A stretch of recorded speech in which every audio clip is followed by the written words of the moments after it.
need a breakaway from this pack at some point in time to try to run that. Oh, here we go, 3 wide. Jimmy. Oh! Contact, and Jimmy Foster's on his side down the backstretch.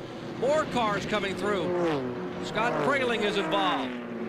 One car spinning around upside down the back straightaway. And it comes to rest on all fours as the field tries to get slowed down. Wow. Now that is a big time wreck. That's a Daytona wreck. And all of a sudden he's going to touch the apron. No, Kraling.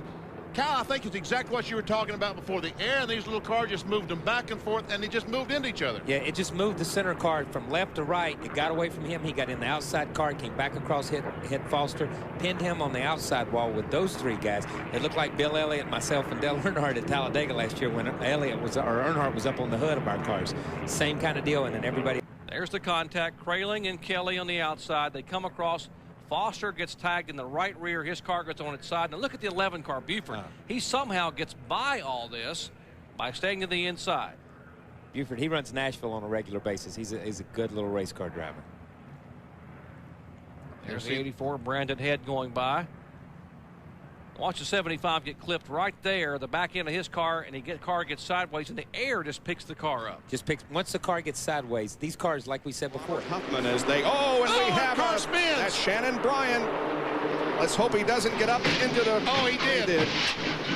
And we have a melee over in turn number 2. Huge crash.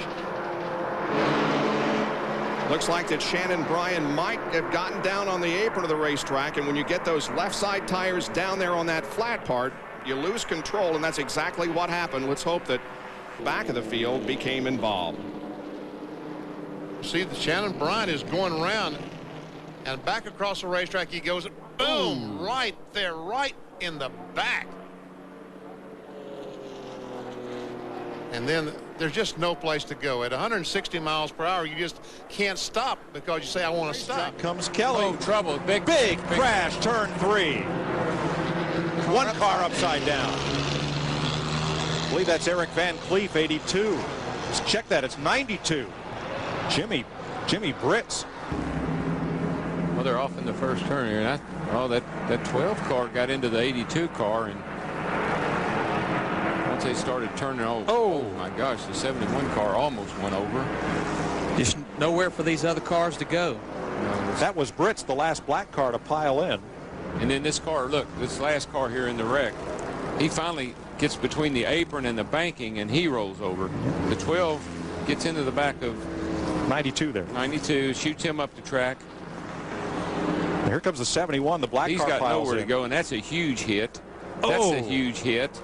Now keep watching back in here, and you're going to see this car right here roll over. Boy, that's a hard hit right there. Those are big hits, and unfortunately none of them are in the driver's door. See that last car right there roll over? See this guy?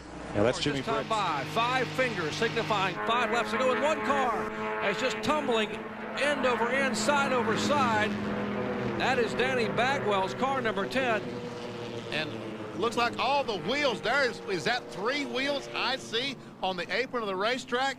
That's the rear end housing laying right there beside of it. Roof of the car is gone. The front of the car is gone. The front clip is gone. That was from his Ford. That's a Ford Escort. That's one of the new ZX2 Escorts.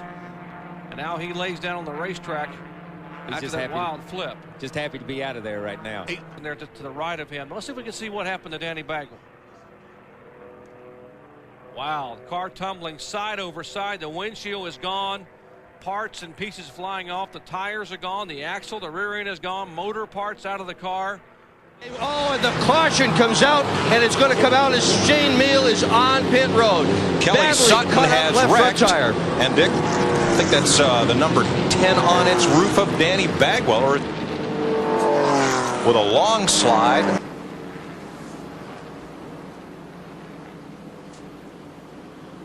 It's coming off turn 2. Looks like the car on the outside got into the 0-2 car of Kelly Sutton. And then this is just chain reaction down the backstretch. Wow, that car slid half the backstretch on its roof. That had to be a wild ride. Well, when you're going 150 miles an hour and things happen. Watch for the contact. Well, there's the secondary contact. The 44 goes spinning. And he was just a victim. Yeah. Kelly was just a victim down there on the low side trying to go around the wreck, and they got into him and got him up on his roof. Dash race at Daytona continues a series of strange events we've seen here this month. Just prior to halfway, Robert Huffman hit Dave Stacy coming off turn 2. David Hutto and George Crenshaw were also involved. The recent heavy rains made the grass a skating rink, and Stacy's car slid all the way to the dirt embankment, flipped over it, and amazingly landed on its wheels in Lake Lloyd. Rescue workers waited for the 29-year-old Enon, Ohio driver to clear the cobwebs before he got out. He was taken to the infield care center. The Goody's Dash Series, Orange County Raceway in North Carolina. Scott Weaver sets off a yard sale. Car parts for $1 everywhere. No spectators were injured. Thankful for that. Better than that, or as good as that.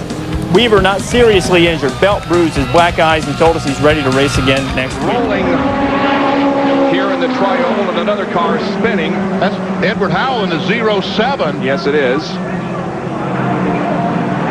Or, well, we'll stand by for that. Oh, I guess it. And there's Donnie Duchesne. And he comes up and just gets a little bit loose. He goes across the racetrack, makes contact with Duchesne, and now he's going to just start flipping over. He got sideways, just started over and over.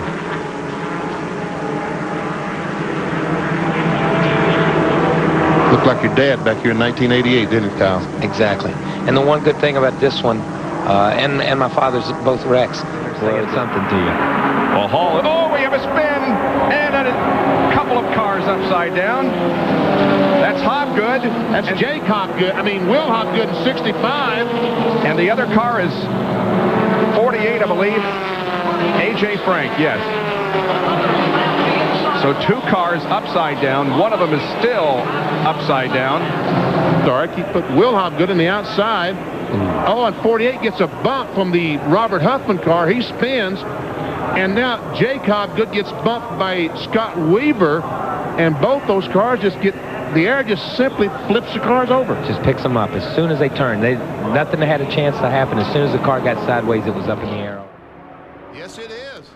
Ernie Yarbrough back and battling for that 4th spot alongside Foster. Oh, Scott Weaver, the pole sitter. And he gets tagged from behind. He gets together with the car number 50 of Chad Branham. And they're still wrecking. His car's coming through. Whoa, another heavy impact. The 07 car. George Crenshaw. That was one heck of a lick. But as you can see, the visibility is gone. When these cars spin around and all that tire smoke, there is no visibility. Here comes cars now, and they still can't see to get through it. You can't see these cars coming through it. So you can imagine what it was like while it was happening to keep the car on the wall. When it tears off that right front, you see him go down across the racetrack and come back up. Right here, it probably severed a brake line when he got hit. He couldn't get this car wheel down. Look at the tire bouncing right here.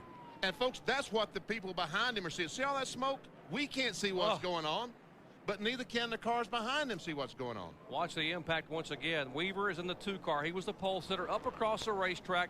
Ned Combs just getting by, gets tagged behind. Now watch the right side of your screen. Watch for Crenshaw to come through here.